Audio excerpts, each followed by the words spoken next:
E aí galerinha, beleza? Seja bem-vindo a mais um vídeo em nosso canal. Galerinha, no vídeo de hoje estou aqui com dois alto-falantes de TV, tá? Bem fraquinho aqui, tá? Então por que eu estou trazendo esses dois alto-falantes e essa caixinha aqui? Você vai fazer um vídeo? Não. É porque, galera, o nosso amigo Jailson Silva, ele fez um vídeo usando dois alto-falantes, com certeza mais potente do que esse aqui, não sei, usando uma placa dessa aqui e nos enviou o vídeo para a gente estar colocando no nosso canal. E vocês vão acompanhar o vídeo do rapaz aí, que eu vou estar colocando o vídeo, tá? Agorinha para vocês. Cara, ficou top demais, parabéns aí meu amigo, tá bom? Parabéns para você, você fez um vídeo excelente, uma caixa excelente. Ficou tudo nos conforme. A música, top. A caixa, topzera. Os alto-falantes, filé e qualidade de som. Nem tem como eu falar mal.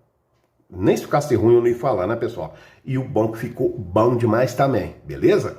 Mas antes disso, se você não for inscrito, se inscreva, deixa o like, compartilha, ativa o sininho de notificações com as palavras todos, para quando a gente postar novos vídeos, trazendo aí para você novos vídeos, que a gente vai trazer novos vídeos aí novo depois para vocês, né?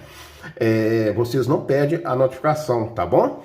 Então, pessoal, acompanhe o vídeo do rapaz, tá? O rapaz fez a caixa topzera aí, parabéns aí, tá? E muito obrigado vocês que nos curtem aí do outro lado, obrigado de coração e salve para todos vocês que são meus inscritos e também que não é inscrito. Seja bem-vindo, beleza? Então acompanhe o vídeo do rapaz aí para vocês verem a forma que ficou a caixa de som do rapaz, usando dois alto-falantes de TVs e a plaquinha dessa caixinha WWW, né, 887, beleza? Então acompanhe aí, galera, para vocês verem.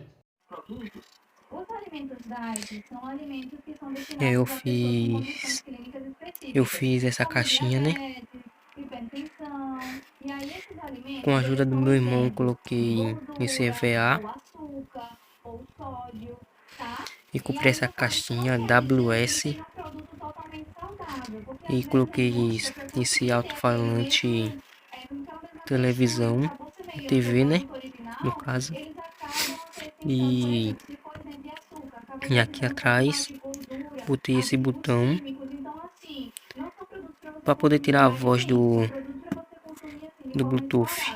Aqui embaixo coloquei para usar outras caixas de som. É isso. Aí eu vou colocar uma música aqui pra gente ver a potência e como ficou, né?